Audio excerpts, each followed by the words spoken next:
समझदार आदमी को किस किस चीज का भय होता है और खुद को चेक करना और चेक कर लेना कभी।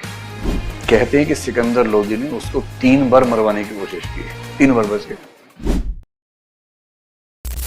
समझदार आदमी को किस किस चीज का भय होता है और खुद को चेक करना और चेक कर लेना कभी। एक भय, जैसे Kabirdas, I believe the smartest person in the history of India is Kabirdas. I have not seen any person like him. देखा तो मैंने उनको भी नहीं है वैसे, लेकिन जितना मैंने पढ़ा उनके बारे में, है ना। कहीं आप सोचिए कि 600 साल का हूं मैं तो वो लेकिन जब रहे होंगे, मेरा ख्याल है कि उतना स्मार्ट आदमी हुआ नहीं इतिहास में कोई। इतना कॉन्फिडेंट आदमी पूरी हिस्ट्री में नहीं मिलता आपको। मतलब जो दिल्ली सल्तनत मुगल काल के बीच के पीरियड में, दिल्ली सल्तनत में बेसिकली जो अपने टाइम के राजा से भी पंगा मोल ले लेता हो सीधे। कहते हैं कि सिकंदर लोधी ने उसको 3 बार मरवाने की कोशिश की, 3 बार बच गए। पता नहीं कैसे बच्चे होंगे, मेरा ख्याल उनका अपना भी एक ग्रुप रहता होगा ठीक ठाक जो हेल्प करता होगा। He fought with everyone. कोई मौलवी आ जाए, पंडा आ जाए, सबकी ऐसी तैसी करती उसने अकेले, वो भी मिडिल एजेस में। यहां तो आज हिम्मत नहीं पड़ी लोगों की। 21st सेंचुरी में चू करने में घबराहट होती है। 14th सेंचुरी में उससे सड़क के बीच खड़े होकर आग लगा दी और लोगों ने कहा हम आपके फैन हैं, हम आपके जैसा होना चाहते हैं। बोले आओ तुम्हारे घर जलाते हैं, पहले आ जाओ।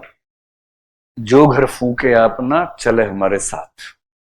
अपना घर फूकने को तैयार हो तो मेरे साथ चलना, वरना मौसी के घर रहो शांति से।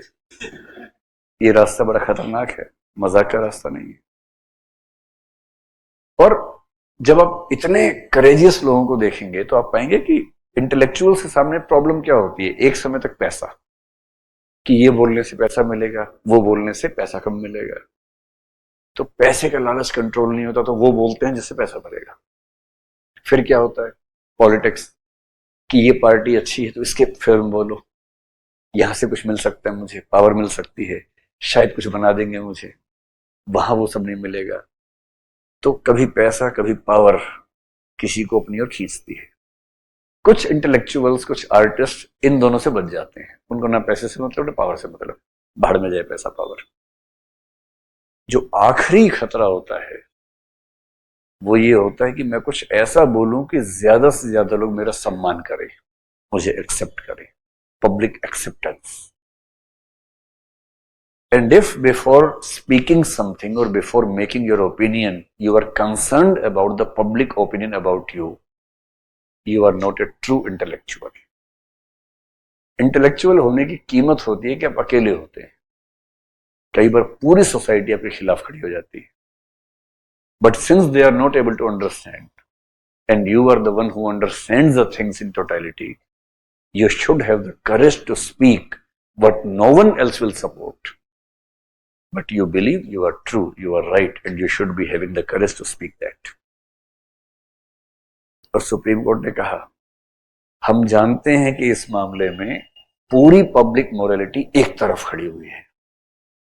सारे धर्म इकट्ठे हो गए थे, मैंने बताया ना आपको। इस मामले में सारे धर्मों के मुखिया पहुंचे सुप्रीम कोर्ट, और साथ साथ जज बोले ये हम क्या देख रहे हैं, पहली बार आप सब एक साथ आए हैं और हाथ में तलवार भाला कुछ नहीं आपके आज। बोले नहीं हम सब एक हैं, आज हम सब एक हैं, इनको बस ठीक करना है।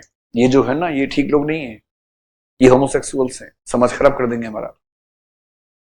तब सुप्रीम कोर्ट ने कहा this is a rare example when almost all the people of the society have one view and a very limited minority has other view, and we find that very limited minority has the point in their view and they should be given equal protection of laws. Their rights should be protected. And since we are the judges of a democracy, we have to uphold constitutional morality over public morality. इसके बाद हमें कितनी गालियां पड़ेंगी, पढ़ती रहें, पर हम वही फैसला करेंगे जो फैसला कॉन्स्टिट्यूशन मोरालिटी से होगा। इसलिए एक स्ट्रांग सुप्रीम कोर्ट जरूरी होता है देश में। स्ट्रांग सुप्रीम कोर्ट ना हो तो मेजोरिटेरियनिज्म कहां से कहां पहुंचा देगा चीजों का आपको अंदाजा नहीं है, ऐसी की तैसी हो जाएगी। डेमोक्रेसी का आखिरी खतरा होता है dictatorship of the majority. If a party has the majority, if it has been able to have the votes of majority and the guarantee that they will again have the votes of majority, and they become communal, they go against other minorities or other sections of society. If we don't have a strong Supreme Court, no one can stop from the country going into dictatorship of the majority. And majoritarianism is not democracy. Democracy means every individual has the dignity to live, be it minority, be it majority. और इसलिए कहते हैं कि अब नेता किसी party के होंगे, पर मुख्यमंत्री या प्रधानमंत्री देश के हैं या राज्य के हैं, किसी समुदाय के नहीं है, किसी कम्युनिटी के नहीं है। और अगर कोई मुख्यमंत्री या प्रधानमंत्री तय कर ले कि मैं तो एक समुदाय का ही हूं, तो कोई तो हो उसको टाइट करने के लिए। इंग्लैंड में कोई टाइट नहीं कर सकता, अमेरिका और भारत ठीक है इस मामले में कि सुप्रीम कोर्ट दादा बैठे टाइट करने के लिए,